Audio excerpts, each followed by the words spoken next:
Good evening, ladies and gentlemen out there in YouTube land. I am Deleted Scenes, human being American and YouTuber Roman. I'd like to welcome you to tonight's episode of Live from Sparkwood 21. The series chronicles the 1990s cult classic television series Twin Peaks. Its prequel movie, Fire Walk with Me, its 25 years later sequel, The Return, all of the multimedia that surrounded the show, as well as the films of David Lynch. I'm going to start off by saying hello to everyone following along on X. I can't see you, but I know you're there. Say hello to a few people who joined us here in the live chat. My co-host on the Mystery Movie Night podcast, Enigma Severs.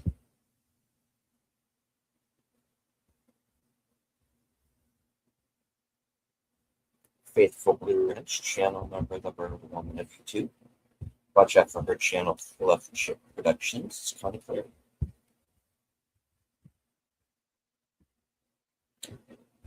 My partner in crime, that toxic gunslinger himself, the man who cannot be killed, the CEO of the Outlaw Bill Sports Network, host and creator of After Hours Karaoke, Action Theater and Western Cinema presents Out la Belle Cesar.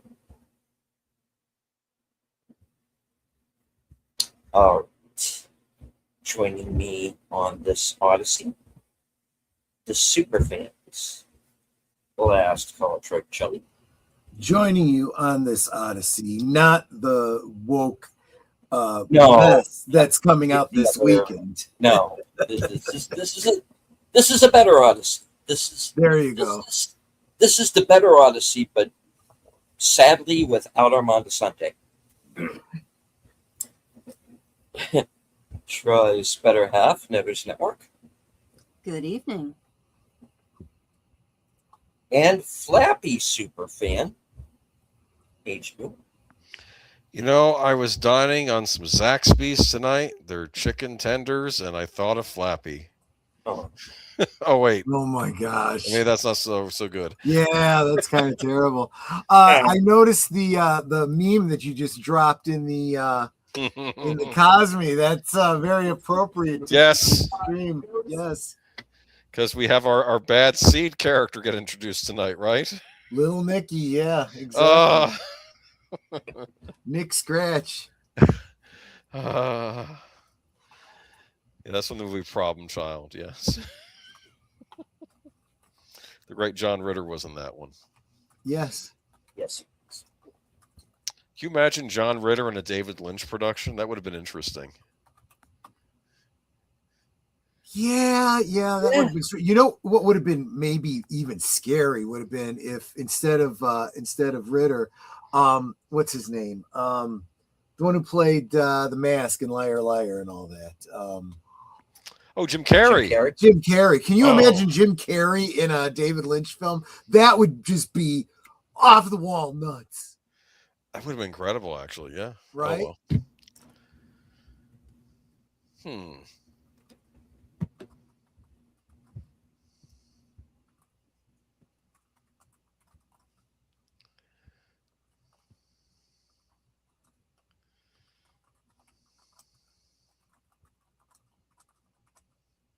Well, there you go. That's the show, guys. Yeah, okay. I was waiting for someone.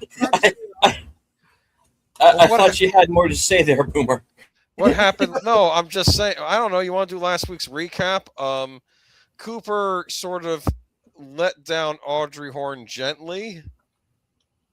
It's basically an age gap. I think that's what it boils down to, right? With him and her. I think that's. Plus, he said when he gave his whole backstory about how he got someone he was in love with killed once. Remember? Because he was too distracted. Yes, and honestly, so I'm kind of reading between the lines on this one. I definitely feel like Lynch was getting at I understand this is creepy. If a relationship were to happen here, and there was a lot of shipping going on, there really was. I think David was like, yeah, maybe this isn't really appropriate. And if it's not clear that it's inappropriate because she's a high school girl, there's an age difference, and she sees him as an authority figure, that alone is enough reasons for it to not happen. He's like, let me throw in some trauma on Cooper's side, where I am not going to get involved with somebody that is in any way involved in any of the cases that I do, because first, professional, B, because I fell in love, she got dead, and there's trauma that goes with that. I mean, that's actually a very compelling story. We tend to pick apart and be divided by storytelling decisions, like, for example, Man of Steel, the super neck snap. Well, he had no choice. No, the writer always had a choice. The writer makes the choice, and that's a situation he never should have put Superman in. And half of the people say blah, blah, blah. The other say the opposite. In this one, this was a narrative choice that everyone can go, okay, I see where you're going with this. And it's actually a very compelling story. A, it gives you more cover on the let's not put these two together, right? And B, he has no choice. He can't, the trauma, da-da-da. And actually, on a third level, I'd kind of like to see where this goes. And if this had gone a third and fourth season within the span of the TV series, the original run, is it possible by the end of the show that situations might have kept putting them back together again, where he started to go, well, gee, maybe there's something fated for the two of us to, and it very, very much feels like retroactively when we get to the return that maybe that was on Lynch and Frost's mind, that there was meant to be something there, but because of the way the show ended, because they had to end it the way they did, because of the external forces, whether you're talking Black Lodge in universe or Iger, outside universe, right? You have yeah, it's pretty cool. Hey, Brock. You have this corrupting force that says, yeah, they were fated to be together, but now it's not Cooper, it's Doppel Cooper, because of the influences of the darkness, whether in universe or out of universe. How's that for a meta storytelling? It's a head. Yeah, it makes you think. Well, and I'm telling you, this whole idea that Bob is Bob Iger, God bless you, Netter, is opening up a whole area of basically meta narrative for me. I find this a very compelling way to look at it. The Weatherman. Was there a Weatherman in Twin Peaks that was a nefarious character? Maybe we would have seen one at the time gone on, maybe.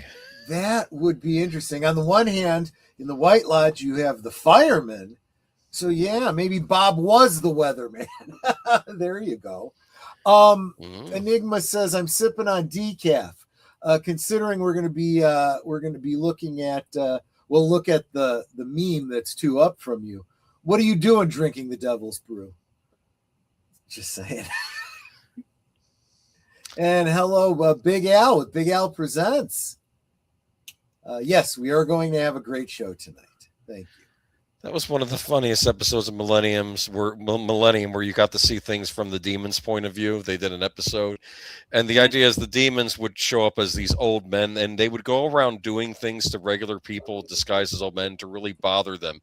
And one of the things he did, like he went into a donut shop, and the kid said, "Yeah, I want a coffee and an apple fritter." And he goes, "Well, the fritters are just coming out; they're too hot, and I just put a fresh pot on, but we have decaf." And he goes, "Kid, why would anyone in their right mind want decaf?" And of course, you're supposed to not like the demon, but then you're sort of nodding your head. He has a point.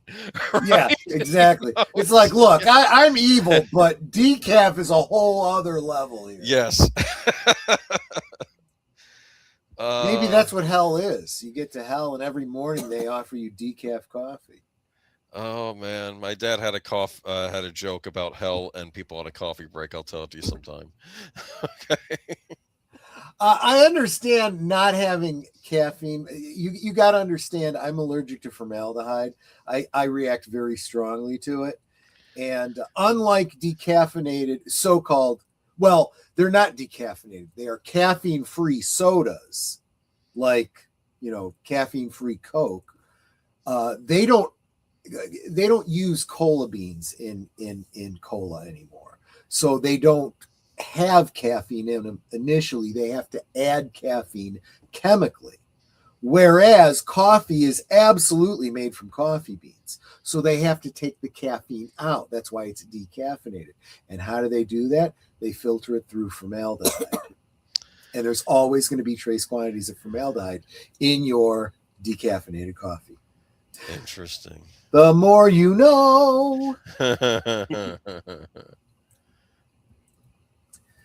But yeah, I always wondered why I used to get terrible migraines when I would drink decaffeinated coffee. And when I was in high school, during biology class, of course, you're exposed to, you do the dissections of the fetal pig and the frog and the so forth. Right. And I used to love the class. I used to love the exercise, but I would get this raging headache every single day. And the doctor told me, goes, yeah, if you're having headaches specifically when you are doing those biology classes, it's because of the formaldehyde. You are allergic. And he says, do you get headaches when you drink decaffeinated coffee? And I said, yes. And he says, don't drink decaffeinated coffee. He said, either drink caffeinated coffee or drink something else that doesn't have caffeine in it. I said, okay. He told me I should hydrate more. Gee, where have I heard that before? They always say that. Yeah. Drink plenty of fluids. What was it you were reading today, Netter, about drinking more water? Oh, yeah. It's like, so I read online that drinking more water is supposed to make you less fuzzy, more healthy. What I've been experiencing, pee. Exactly. And I can attest to that because I drank 5 bottles of water during my work time, and I'm on my 6th container of water right now. I will go through a jag where I'm drinking like a half a gallon to a gallon of water in a day, and I pee so much. And it's annoying, but I also think, well, the other option is I don't pee so much and I get kidney stones, and I don't ever want to go through kidney stones again. So just saying. Wow, how did we get on that? You let the old folks talk, man. And this is and we start talking about these health related issues. Speaking of old folks, we had 2 brothers getting into a bit of a fight during a post funeral thing. Yeah, and on an unrelated, but what related to this, I have noticed that Mark Frost did, as he was writing his Secret History and the Final Dossier, it really did seem like he was looking at Twin Peaks, looking back on it with hindsight's 2020, and realizing that some things worked really well and some things not so well. So he kind of took the humorous things like the brothers arguing in the last episode and said, yeah, but there's a history there, and it's a serious history. It's funny to watch two old men arguing, but their history is actually a compelling story and pretty serious. We'll probably talk about that again when we get to the secret history of Twin Peaks again. But this relates specifically to this episode. The Evelyn Marsh story arc was extremely unpopular with fans, and as it turns out, with the creative team as well. James Marshall, who played, James, thought the plot line was ridiculous, but as a relatively inexperienced actor, he felt that he couldn't object to what the writers wanted. So in the tie-in books, that I just mentioned, Mark Frost, from the perspective of Agent Tammy Preston, described the events in universe as something out of a bad imitation of a James M. Cain crime novel. And if you don't know who James M. Cain is, I would agree with that. Double Indemnity and The Postman Always Rings Twice. So it's almost like Mark Frost saying, yeah, this is what we were going for, but didn't quite stick the landing. And I would argue in and of itself, that's not a problem, because I feel like the whole of Twin Peaks was somewhat of a noir sort of a shtick, a take on, almost parody of noir. But the way the Evelyn Marsh story is told is so detached from everything in Twin Peaks. It probably only works as well as it does because you have James leaving Twin Peaks in a very Jack Kerouac, kind of way on his motorcycle, almost like, hey guys, what if we were to do a James Hurley spin-off, Well, I think, though, it adds that outside of Twin Peaks, there's still stuff that happens. And it may not be the paranormal stuff that we've seen in Twin Peaks, but it's other weirdness, like, you know what I'm saying? Exactly. Yeah. And I do feel like we definitely get much more of that. Whether that was the intent or not, it certainly led them to where they got to in The Return. And I believe Deleted brought this up during his initial watch through of The Return. And that's, I hated, I don't want to speak for you. Correct me if I'm wrong, Deleted, but I didn't care for that Evelyn Marsh story. But now when I see it in terms of The Return and I see, the darkness coming out of Twin Peaks, and it's like kind of all over now, all these 30 years later. And maybe that's where it was. We were seeing the early stages of that, right?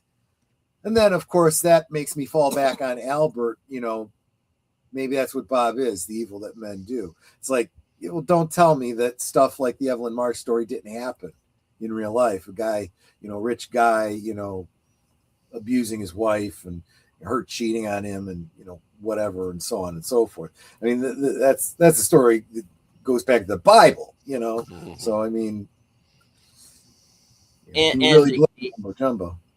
The other angle that fits in is if you look at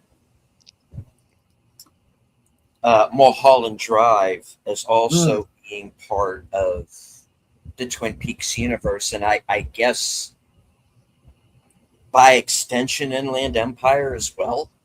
I would say so, this yes. Storyline makes more sense. I feel that if you take that into account, then this storyline makes sense, because that feels like, okay, you are now, like you said, seeing the first effects of this darkness not only spreading through Twin Peaks but out as well. And then, like you said, you get to The Return, and you've got New York and the glass box, and you've got the was it Las Vegas or Atlantic City? I forget where you got the casino and everything, and the you're seeing corruption everywhere, right? And where does corruption come from? Well, and to be fair, when you get into the secret history of Twin Peaks and stuff, they go way back in the history of Twin Peaks, to the things that happened with Lewis and Clark and the Native Americans, and the previous several generations before we see Twin Peaks. The Packards and the Martells and the fire and all of this. There's been stuff going on in Twin Peaks for a long time. Obviously, the existence of the Bookhouse Boys references that. There's this darkness, and we are the Rangers. To use a phrase from Tolkien. Keeping an eye on and protecting the rest of the world from it. Hopefully you've got that. That's what religions are supposed to be. That's what secret societies are supposed to be all over the world throughout history, right? So anyway, I do want to say hello to Tommy and the Guinea Pig Collective. And you're welcome. I'm sorry I could stay longer. Thank you. All right. I say without any further ado, we do have the Cosme link up. I know they're up in both of my chats, so I assume they're in everybody's rooms as well. Yes. Okay. This is the link for the Cosme. I do want to remind the white of the eyes. Yes. I do want. Yeah. Oh boy. Wait till we get back to that episode again. Oh, geez. Yeah. I do want to once again remind everybody to please kind of do their best to stay on topic and stuff like that, because we want the chat to be there, but we also don't want like YouTube or Cosme kicking you guys out. They think you're biased. So let's try to do our best to keep this on task. So, okay. Okay. I will. Do you have to refresh, or are you good? I think I'm good. Okay, let's go ahead and count this down. Masked Ball, episode 11. 5, 4, 3, 2, 1, play. And as you know, when I saw the title last week, Masked Ball, my 12-year-old brain was thinking, something that happens in your pants. Until I realized, like a masquerade type ball. You're like in Labyrinth, man. Yeah. Well, I don't know. My mind would still go to balls on that one. I have to live with him. Yeah. Pity her.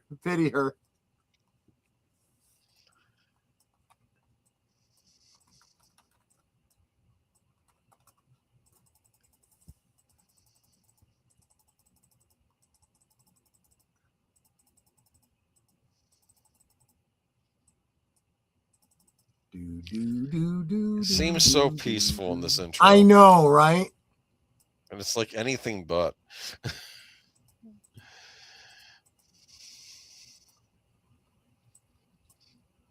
Now I'm wondering if Peggy Lipton is related to the Lipton family, the Lipton tea and Lipton soup. She an heiress that we don't know about?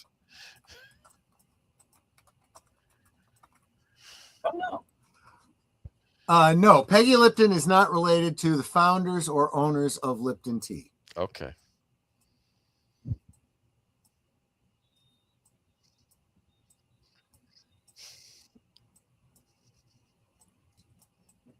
And even the music kind of speaks to that kind of, 60s, road film type, Maverick.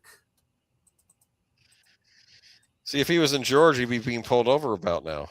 Yeah, right. What's your hurry, son? Why are your eyes dilated as he shines? And where's the, your flashlight? and where's your helmet? Yeah. Yeah. Got to take you in. Sorry, kid. David Duchovny. Yeah, this was his first television appearance. Interesting. Yeah, he'd been in film before, but this is his first TV. And hail to Curtis Selby. Good to see you. What are you going to do, James? You're going to go to another town and stop in the diner there? What's the point? It's all the same. Yeah, see if the pie is any better than Norma's, right? They would serve blueberry pie instead of cherry, right? That would throw us all off. Right. Sacrilege.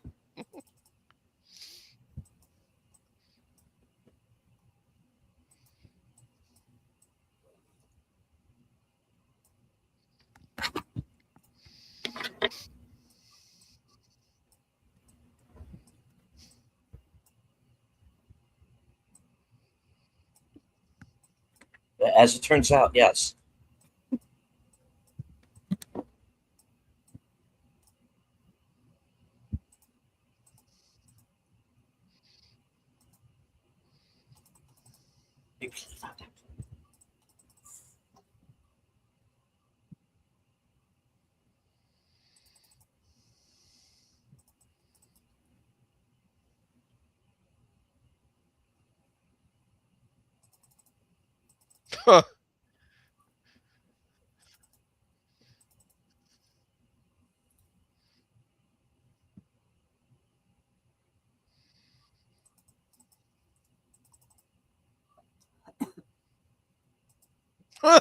There's no earthly way of knowing Yeah, exactly.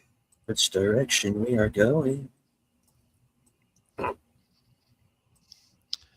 wonder how she knows. Does he talk in his sleep? Maybe. Well, she could just deny any knowledge of it and just say, if I did know anything, and I'm not saying that I do, it would be classified.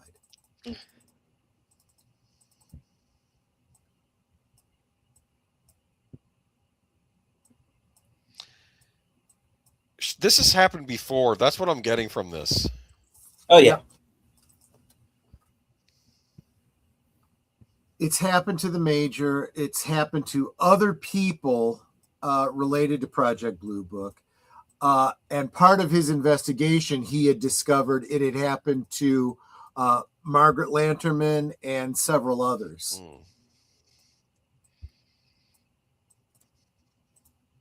Yeah.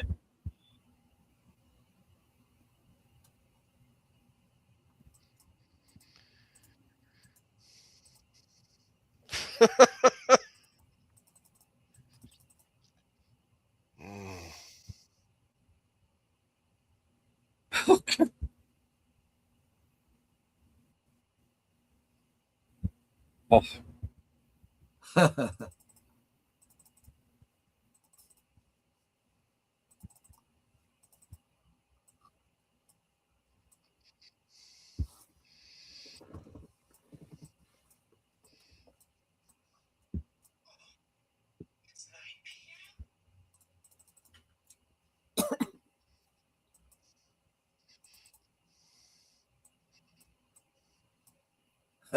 We did that part, yeah.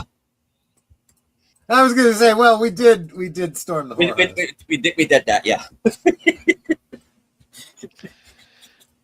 I just realized the actor that played the Mountie was the main villain in Death Wish 3. Yes.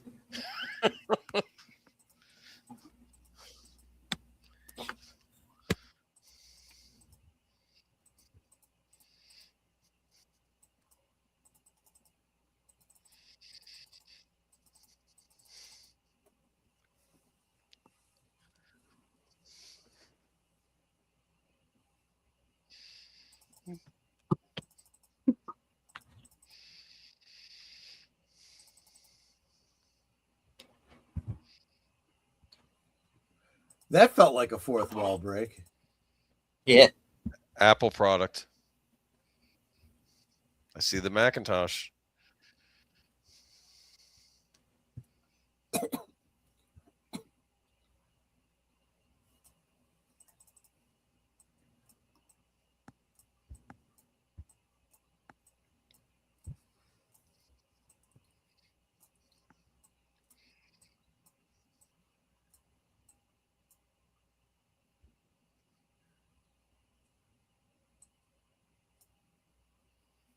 Yeah.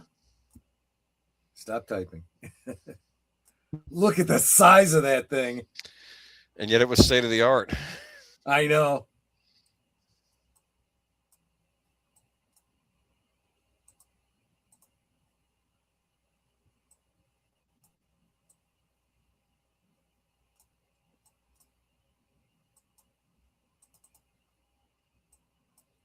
Mhm. Ooh.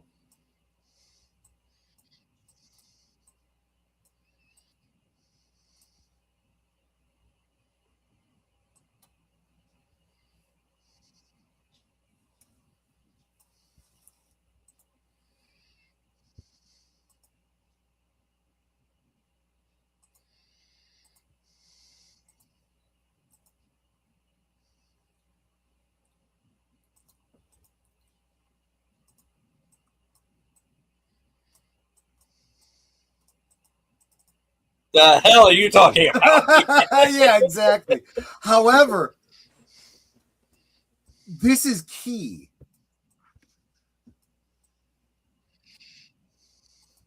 This is him really digging into the whole spiritual. There's more going on here, in heaven and hell than your philosophy and so forth, kind of a thing. Mhm.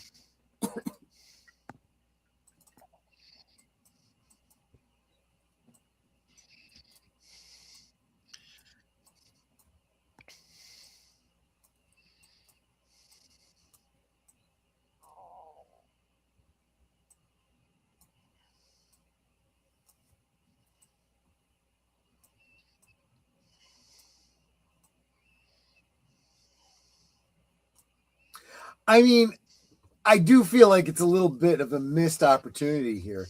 He would have said, I would have said, if I was in his situation, I'm a law enforcement officer. I believe in the law. And the law says a man is innocent until proven guilty. I defend that on a daily basis, and I expect the same respect from my superiors in law enforcement. If you have some proof I've done something illegal, by all means, bring those charges. But it is not my job to prove my innocence. That's not what the law says. Good point. By the way, the frames in that police the police station office were ridiculous. They're logs. Yeah. That's carrying it too far. I'm sorry. That's my opinion. What's going on here, huh?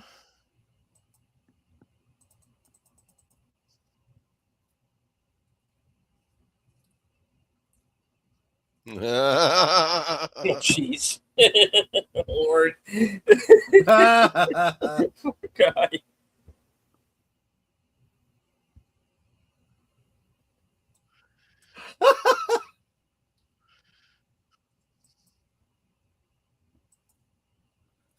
There's a right way and a wrong way to look inside your dresser. Well, I suppose Yeah. that is true.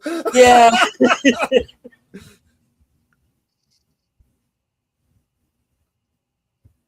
Good point.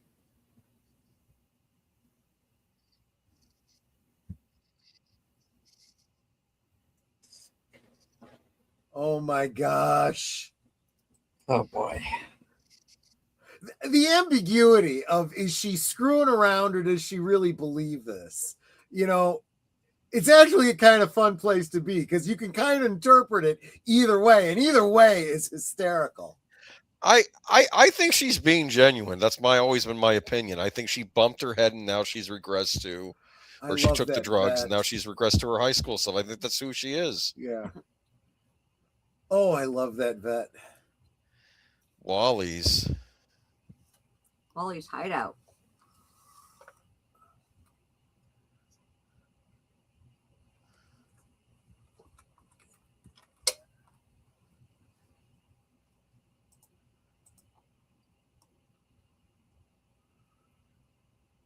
Nat McCarthy.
Arthur, King of the Britons.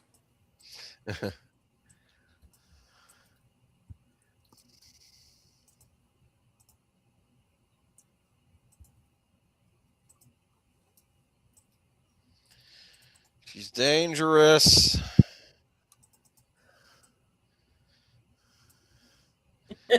He's an idiot. I didn't want to say it. I don't want to say James is so dumb, but it's like I think you're falling for the same type of woman, James.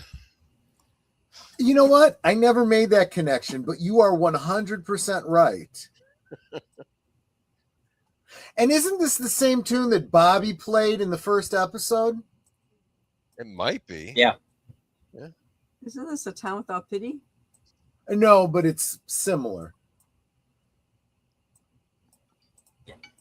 And I'm not even Yeah, going it's to a talk call. about those stockings. It's a callback, yeah. Meanwhile, Richard, Nicky boy.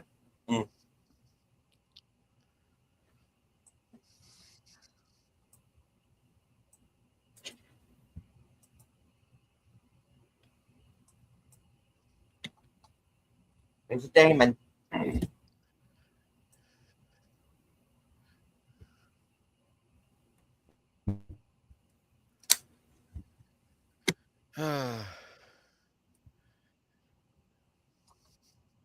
I thought it would have been funny if little Nicky, when Andy introduced himself, instead of hello, he just burped or something. You know?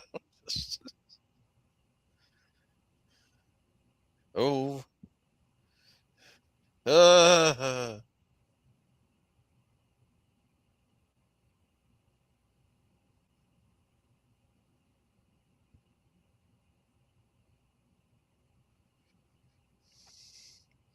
You know what he's thinking? I don't have to pay at least, right? Yeah. Yeah, probably. I mean, I got to admit, despite the fact that they're playing a game here, I mean, if I was Andy, I'd probably want to do the same thing because it's like, what the hell are you doing? You promised the kid, and then no, that just won't. Yeah, stand. that's a poor excuse for not taking him out. Yeah.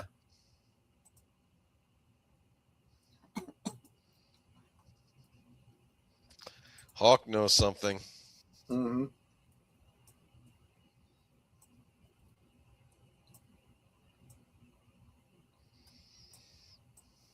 Tell me more, tell me more.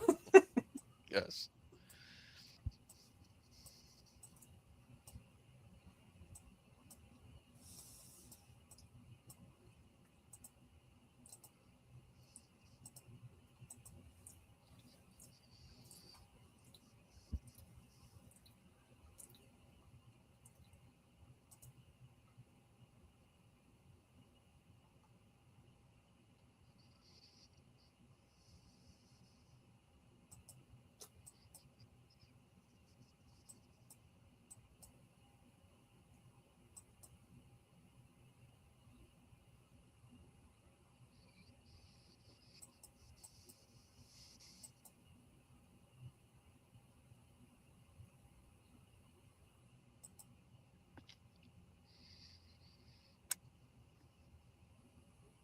Jiminy Christmas. Here we go. Yeah.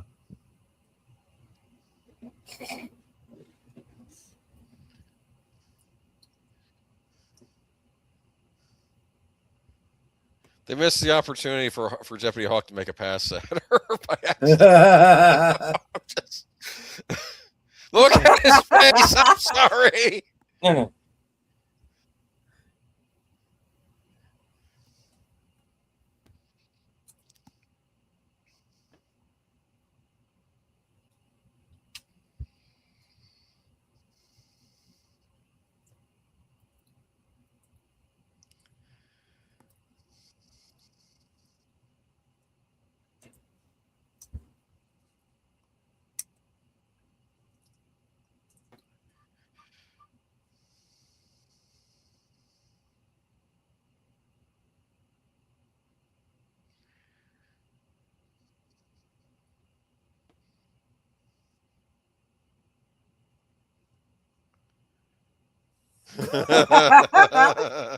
Yeah.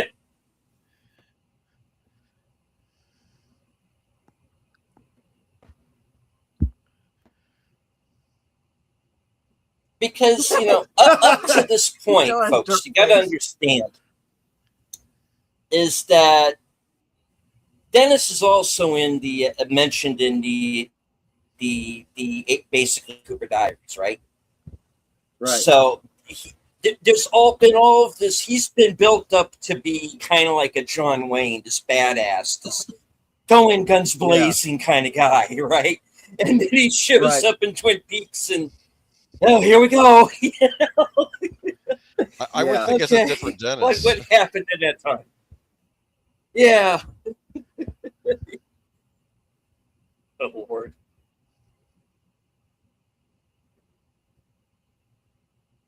She's easily doing 600.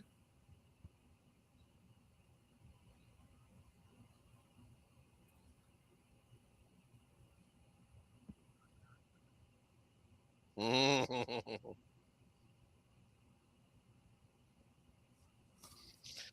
the coach.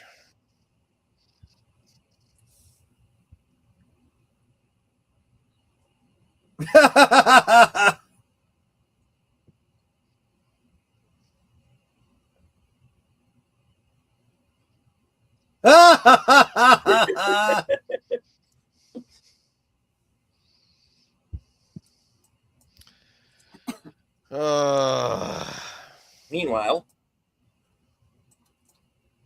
all right, she's back. Yeah. Movie. Wait, how many subplots do we have going right now? How many femme fatales do we have going on this show right now? Oh, yeah. Well, keep in mind, being a femme fatale on this show is very dangerous. Mm-hmm. Yeah, you get the fatale part. Yeah. You may not be around for much longer.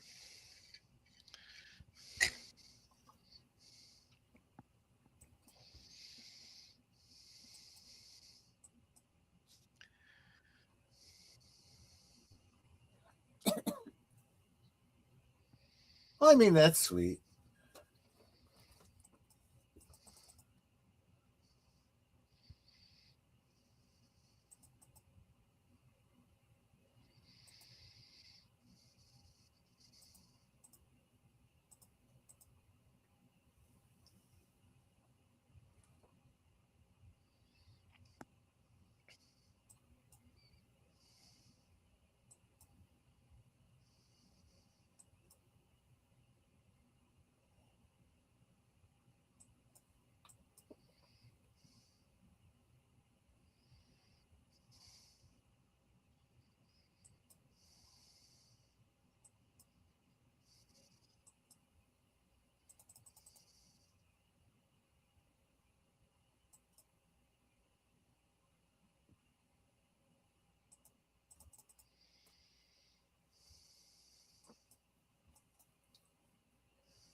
So I always got the impression that there was meant to be a kind of narrative parallel between Josie Packard and Laura Palmer. And you do see a lot of parallels in their backstories.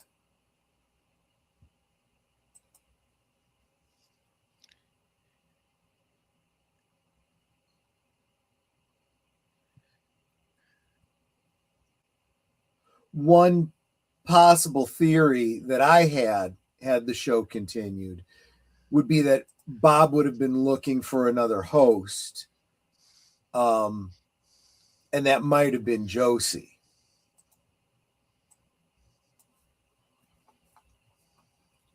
There was also early concepts that the Judy mentioned in Fire Walk with Me was going to be her sister.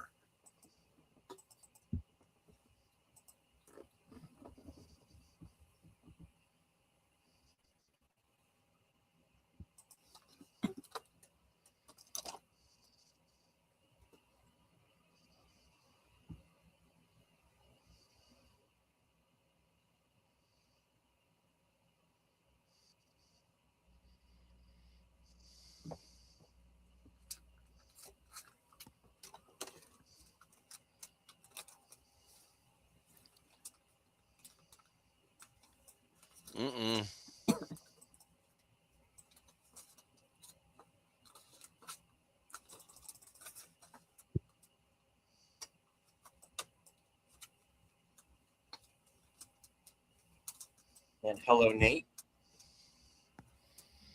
Oh, hey, Nate. No worries. Hi, Nate. How's your wife doing? Well, yeah, I don't blame you for taking a nap. You've had a rough couple days.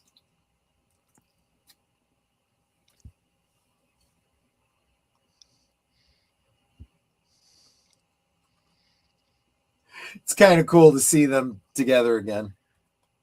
Yeah.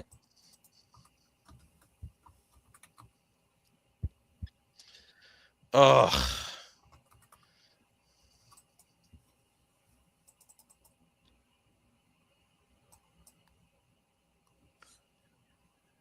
Oh. So bad.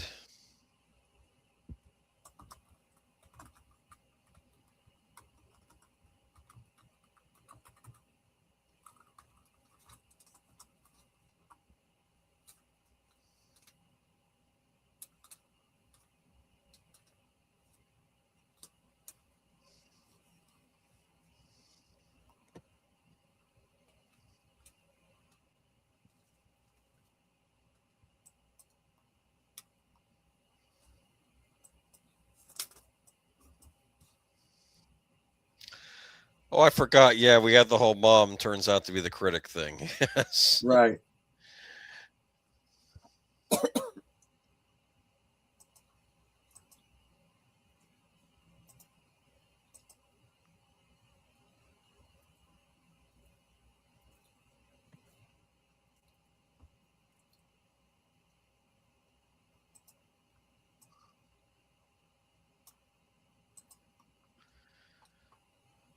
He doesn't want to be involved in this, does he? He does not. No. He was actually trying to turn over a new leaf. He did say at one point that he was legit now. Yes. I feel kind of bad for him.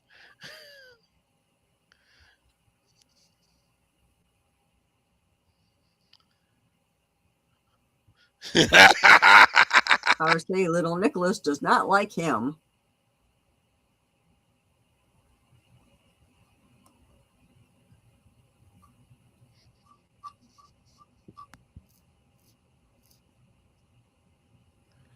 Do it. That was funny. I don't see how that would happen, but it was funny. I'm curious, could that work now? Still has some swelling, and her blood sugar is still a little high. Okay.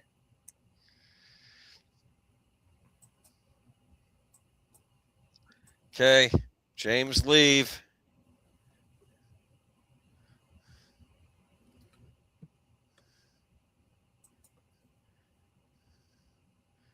Doesn't love me. I mean, that is implied, right?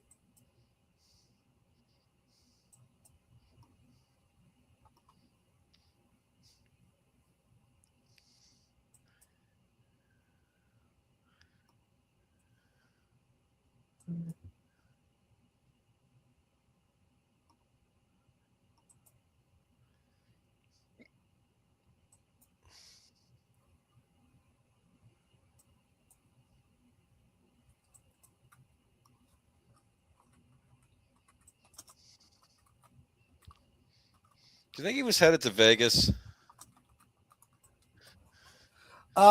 He was on, I believe it was Route 96, they said? Yeah, Highway 96 near Portland, Oregon is where they're at.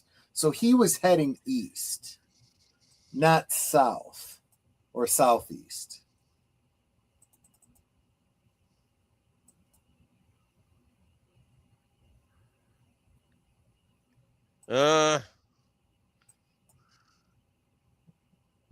What's under your hood, baby? Yeah. Yes. Exactly.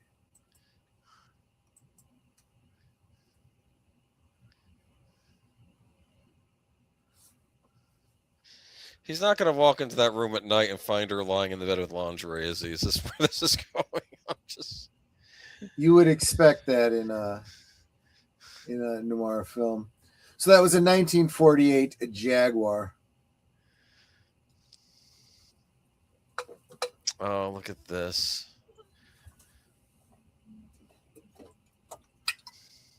Yep. Thank you. And they do reference this in the Secret History of Twin Peaks.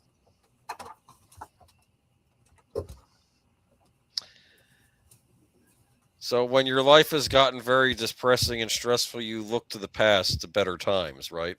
Right.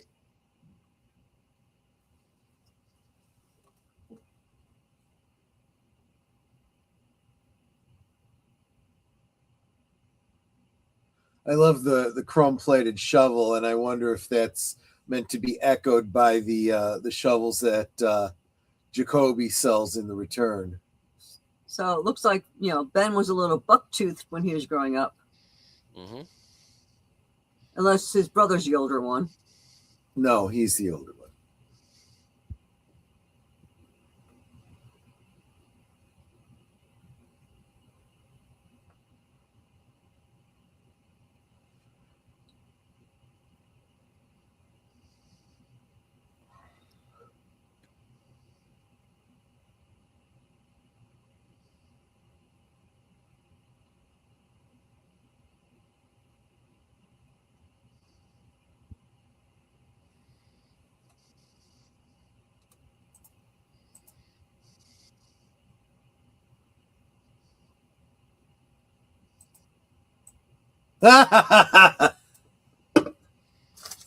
His mind went there.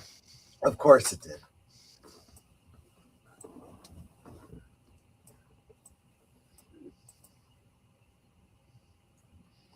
It's a Jaguar. Yes, I get it. Yes. Back when they knew how to sell the car, unlike today. Right. Good point. Oh, excellent point.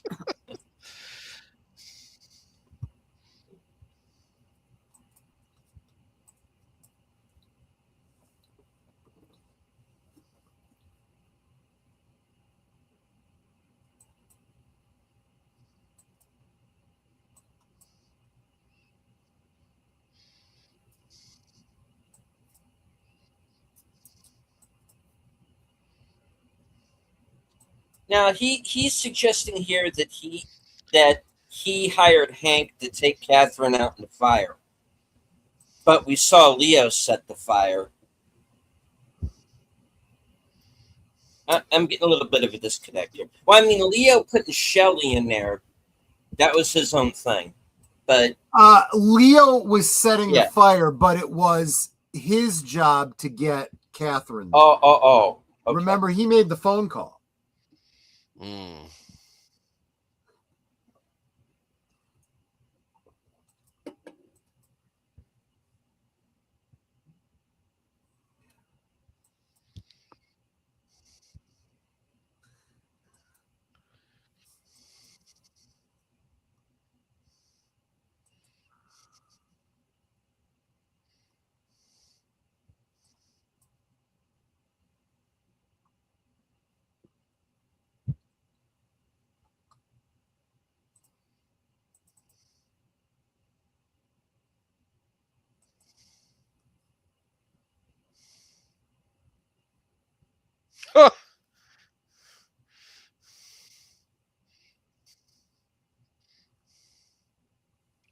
Did. Past tense. It might be better if he is out, though, right? Yeah. Yeah. Yes. Ultimately, it's true. Yeah, I don't work for you anymore.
I peed a little.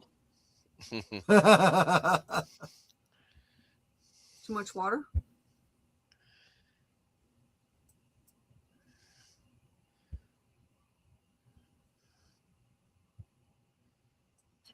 Again, though, he might be better off in the long run with this. This one particular out.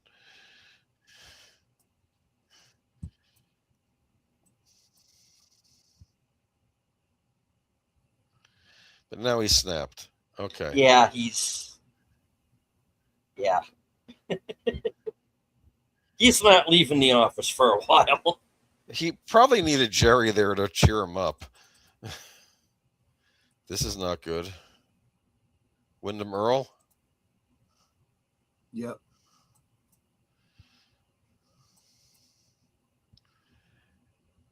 I keep forgetting when all this was new. Were you very curious about Wyndham Earl, who he was? Yes. Yes. And I did what I think Enigma and many others have done and gone to a Holmes Moriarty kind of a thing. And I think that's almost a bit reductionary when you really start looking into it. He borders on Joker. Well, he's his nemesis. This is his Cooper's nemesis.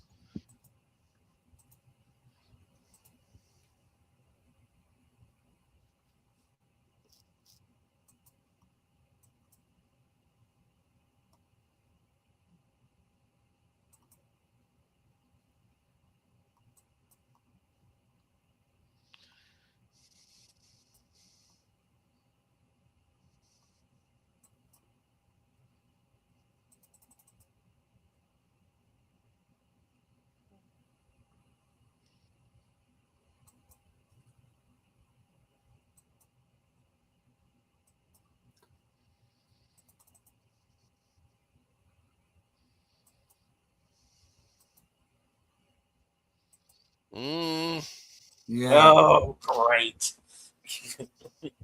Oh, I half expected credits. Meanwhile, first things first.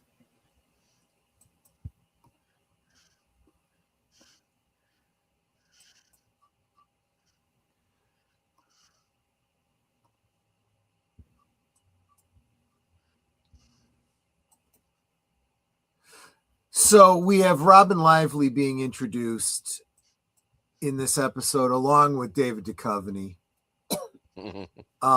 Both appeared in the X-Files together, an episode called Field Trip. Field Trip.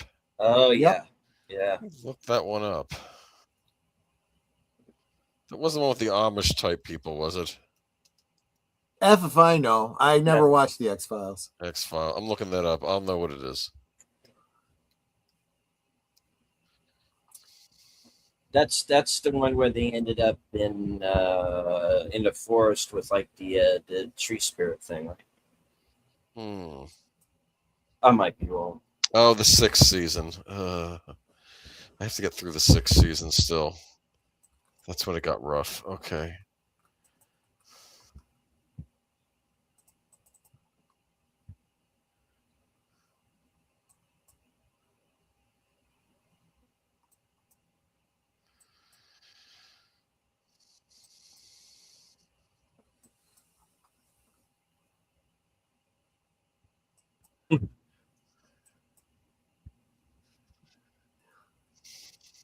Whoa, those pants, dude. Yeah, I Dude, know. the groom's pants. That's a no-no.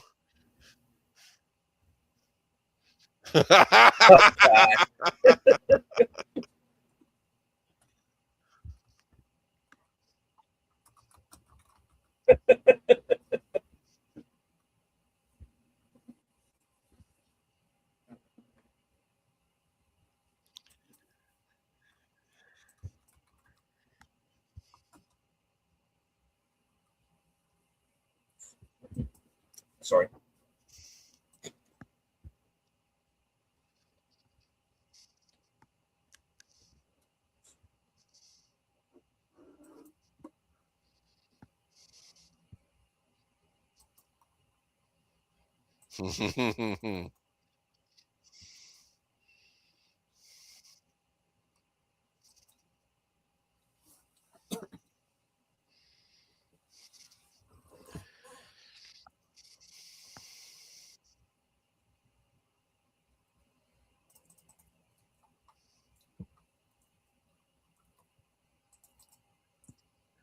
You know what? Why can't you just be happy for him, huh?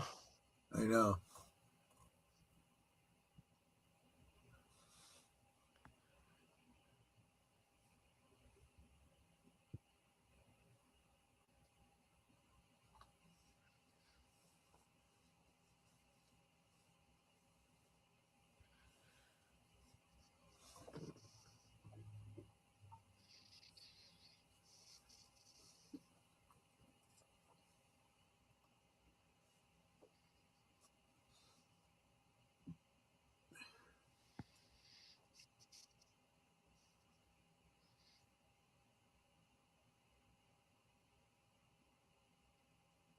I couldn't survive the heels. I can barely walk now.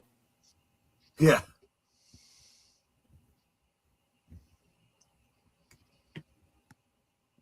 I'm getting Ed Wood flashbacks now. Yeah. What? I thought he was going to say she stole my heart, but never mind. Give us time, Becky.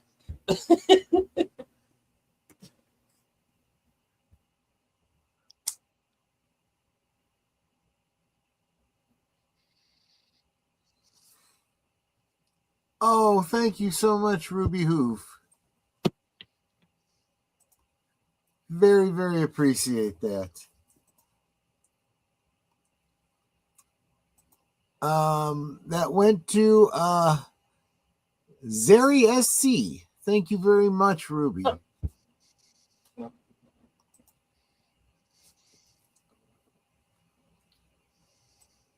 Thank you, Mom. Pete's like, get me out of here, please. Which is a nice thing to say, but why is she telling Pete? I don't know.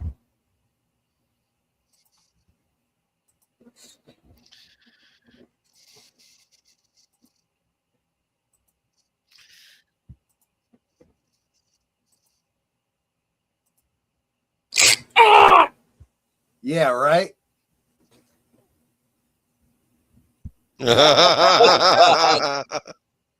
You know what? Good for Andy, huh? Yeah, right? Meanwhile, hey, how many O'Hurleys do we have here anyway?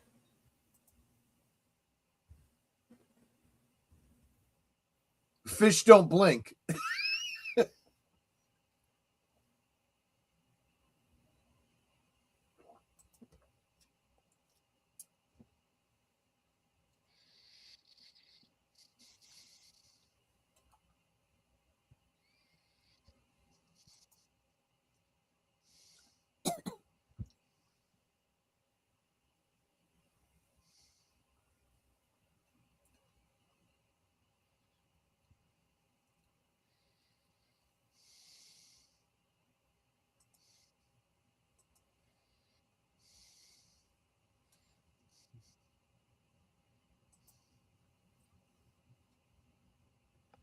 Dread sequel?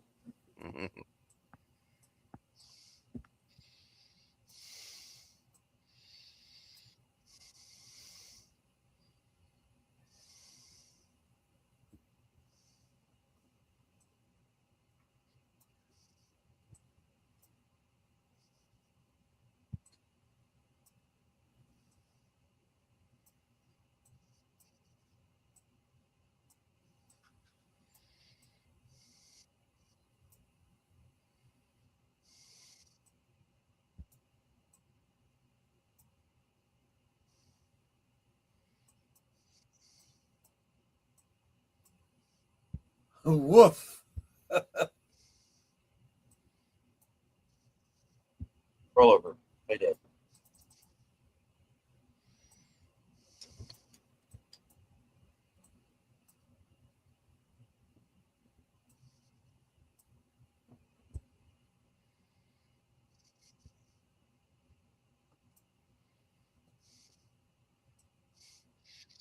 That's actually What's not the that features? difficult, right? Yeah. Ooh, Ah! He's alive!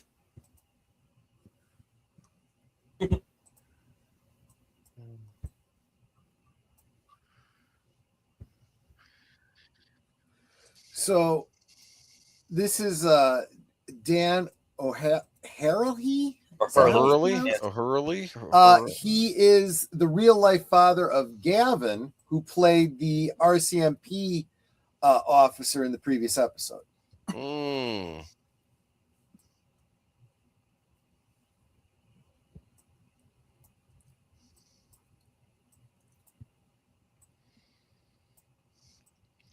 I almost think they should have done that part earlier and then done the Wyndham Earl thing at the end, and then gone the credits, right? Yeah, either way could have been a good. Yeah. What do you call it? I mean, now it's a Now, big reveal that he's alive, but still, this is interesting because this is a reprise of the film that Ben was watching, and actually the same altered version of the theme. This marks the first time they don't use the picture of Laura Palmer at the end, and in fact, the first time there is no visual representation of Cheryl Lee at all in an episode. So there you go. Ben Horner was looking back to a time when he was happy. That's why he was watching those videos. Right. And I think you're going to see this, especially in him. I think this there were two moments in today's episode that I think mark if not a crossroad, then a turning point in the ultimate course of a couple characters' lives. Ben, we see reevaluating things in his life because of what happened to his daughter, all the stuff that's gone on the past couple episodes, being accused of Laura's murder, which he didn't commit, but his daughter forced him to see that he did have a role in it, and in her fate and whatnot. He hasn't given enough consideration of his impact on other people's lives. And as he sees things spiraling, he looks back to a time at the beginning of when he was becoming part of something. He is now running this hotel, and he was there at the groundbreaking of the hotel, right? Back when he didn't have a care in the world, and how things had gone so differently, and maybe things should go differently from here. Dale, on the other hand, is showing that he is not so terribly concerned about how this investigation goes. He absolutely believes that he's going to be exonerated, but ultimately what it means for his professional life, he's a little bit less concerned about because he's starting to focus on a bigger picture, right? In theory, he doesn't have to be an FBI agent to do good in the world. He's already been exposed to that through the Bookhouse Boys and so forth. And maybe the greater good might be served by focusing on something larger, something not necessarily of this world, not an individual murder, but some spiritual element that is impacting all of society. I mean, that's some big brain thinking, but we do see him starting down that path. And while he's conspicuous in his absence. Part of the story is about Major Briggs going missing. He's actively involved in that bigger world situation. And we're seeing the groundwork of the Black Lodge, the White Lodge, and so forth. The spiritual battle that's going on outside of the so-called real world of Twin Peaks. So a lot going on here.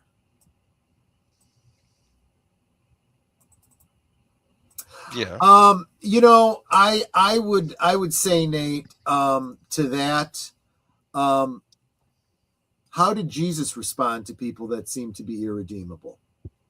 Right?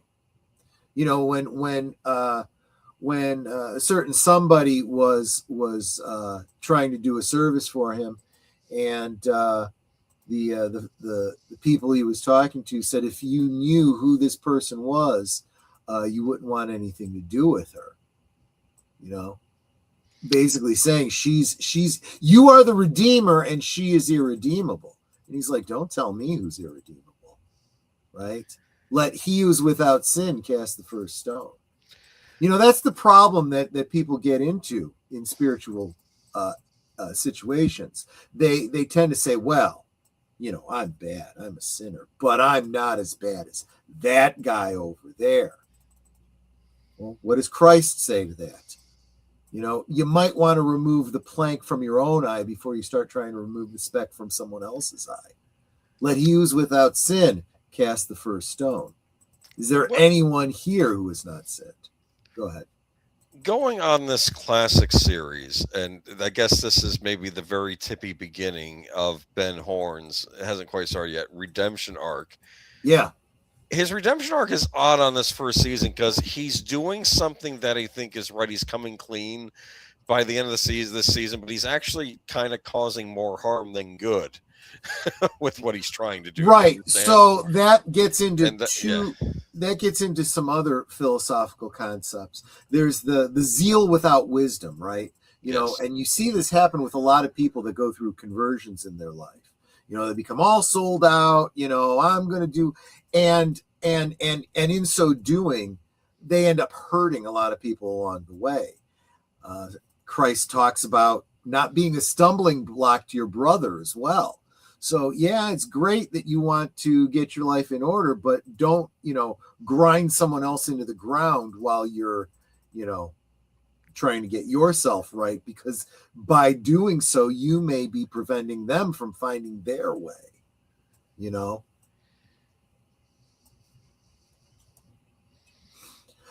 Yeah, but then I would say, Nate, if you're saying that there are people that are worse than you, which people are those? Judge not lest you be judged. Well, he may be thinking about serial killers and things like that, which Ben Horn isn't. He's a corrupt man. Right. But maybe he'll see the error ways. This is what I'm getting at with, again, talking about, and I'm coming at this from a Judeo-Christian, well, strictly Christian perspective. You could come at it from a Buddhist perspective or whatever. I'm just going with what I know. But,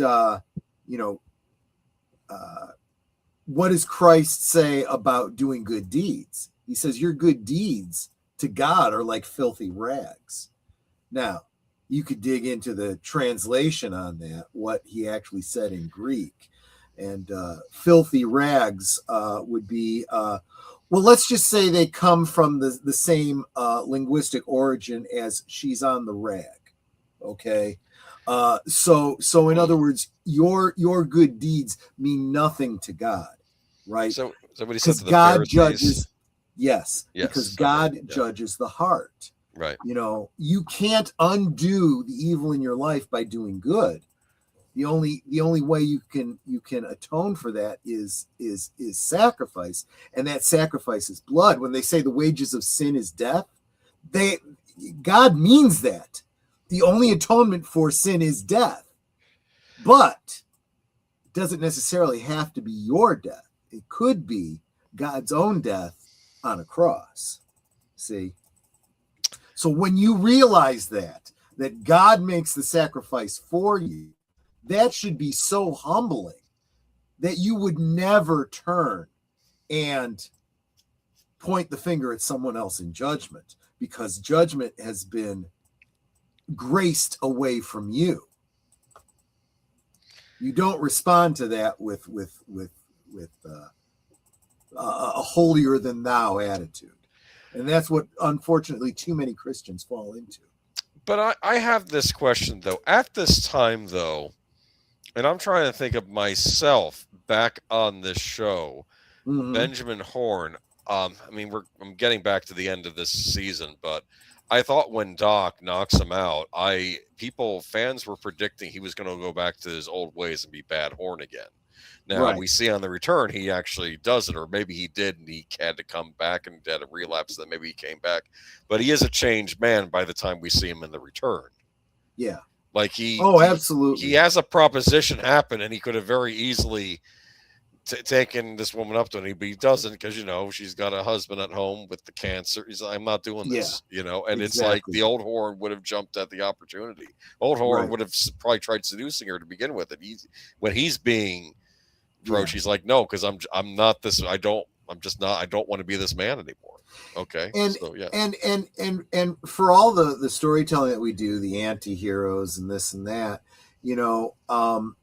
this is moral relativism, right? You look at someone like Ben Horne, and even when he's trying to be good, he definitely falls short. He's, and look, go to the other side of it, right? The good character, Dale Cooper. Well, you realize he's got some major flaws in his background too.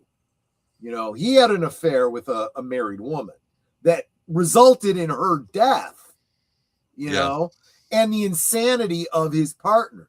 All the evil you see in Wyndham Earl that's coming up, Dale kind of contributed to that, right?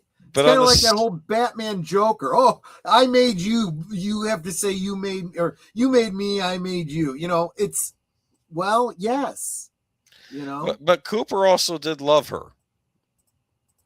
I mean, it's still wrong what he did, but he did love her. Exactly. And what makes it complicated. Well, it's not complicated. That kind of love is corrupting. When you know the good you ought to do and you don't do it, that is sin as well.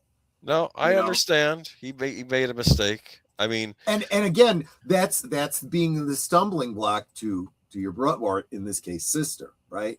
Because he helped lead her astray. Now, yes, there was a situation there, an unhealthy situation, a marriage she needed to get out of, but it was not appropriate for her to get out of it in that way, because ultimately she ended up getting out of it in the till death do us part way. Yes.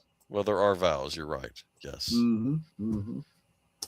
But anyway, when you get to season 3, looking back on what you're saying, Troy, I'm kind of getting the sense of the parents being visited upon the children. Right. Oh, yes, absolutely. I'm starting to think a lot of that now. Yeah. Because you see where Gersten ends up, and you see how Rebecca Briggs ends up, and and the last episode we saw the seeds of his realization of that. Nate is castigating him about selling women into prostitution, and suddenly he got a splash of cold ice water when he realized, I almost accidentally did it to my daughter. And that's a huge wake-up call. Now I'm thinking it's like Lex Luthor. Can Lex Luthor be reformed? Which I guess in All-Star Superman, I guess he sort of is at the end, actually. There's actually a lot of stories, speculative future stories where Lex, because let's face it, he's the kind whose obsession is what's, it's that whole idea, if you could just funnel that genius into good, right? And he's an intelligent guy. He is the type of villain that you could almost see as being capable of making a decision and saying, boy, yeah, I realize that everything I want to do, I'm completely, ruining because of my obsession with the Kryptonian. You know, I want to, you know, save humanity from, you know, this and that and Interstellar, and, you know, he's a corrupting influence in my opinion, and so on and so forth. And yet I'm making everything worse. You know, I'm literally working at a cross purpose. You know, there have been a number of Elseworlds that suggested, what if Lex Luthor and Superman teamed up? And what a wonderful world it could be, right? Yes. In fact, there's a great, I guess now retroactively we would call it an Elseworld, where Superboy, the history alters, where Superboy is killed or disappears from reality at a young age, and before Lex Luthor, you know, turns evil or whatever, and he becomes the Force trying to save the Earth from the. So imagine the Richard Donner Lester Superman 2. The three Phantom Zone villains show up, and there is no Superman to stop them. And so Lex Luthor has to use all of his science to stop them instead of siding with them. That's basically what that story, and that story had long repercussions on the multiverse and the post-crisis world. That's I'm very much off topic, and I can't do that because I got to get going. Right. But this was a great morality play that we just discussed here, and I want to thank you guys. I'll be back for next week, but right now I got to get to my stream to do a little more Sherlock Holmes. So I'll see you guys over there. See you there. Take care, guys. Bye-bye. Bye.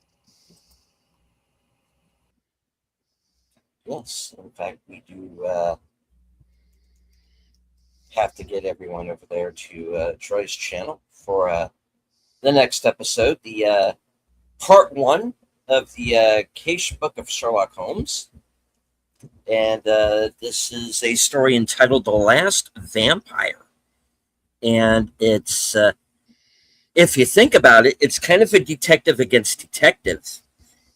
Because the main guest star of this episode is an actor by the name of Roy Marsden, and he was very well known at the time for another PBS series, which of course was Adam Dalgliesh.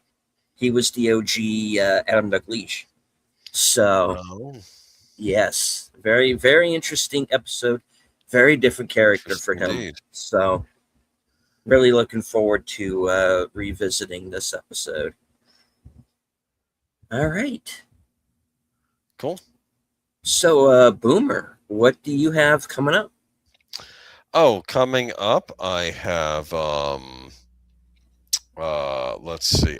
Friday I'll be on Last Call with Troy, and then Geeky Geezers again on Sunday at, yeah, so yeah, be sure to tune in. That'll be at 9 p.m. Eastern Standard. Right on. All right. As for myself, I know those of you who were expecting Aliens earlier today on Action Theater, Bill and I had to push that back a couple of days. Real life intruded. But we will be doing that episode this Thursday night at 6:30 p.m. Eastern. So join us there. Tomorrow, if all goes to plan, I will be joining Pop Culture Minefield as he continues his Arnold Schwarzenegger week with The Last Stand. Being a discussion about that. And then that'll be at 4 p.m. Eastern. And right after that, I'm going to be joining Pacific 414 for his Sam Neill retrospective and watch party for Jurassic Park. So join us for that. Great. Yes, Thursday. Of course, of course, like I said, Aliens at 6:30. And of course, at 10 p.m., Netter with Thursday Things. And right after that, my program, Coming Attractions. We get to find out what I'm going to be doing next week, up to and including my appearance this Saturday night at 10 p.m. on Films with Friends. Hosted by Big Al Presents. I'm going to be guest hosting along with Troy and Netter, and we're going to be watching Terry Gilliam's Time Bandits. Oh, cool. Yes. It's a good one.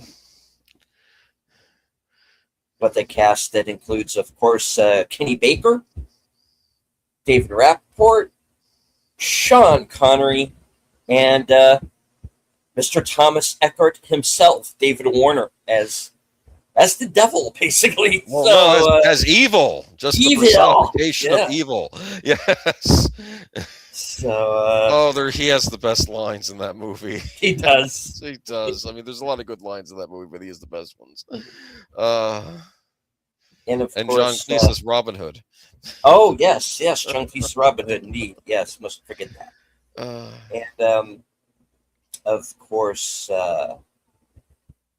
later on in the weekend will be my program Unscripted. I do have a topic, but I don't have the link up yet. So gotta do a little bit of research behind the scenes on a couple of things because it's going to be a bit of a touchy subject.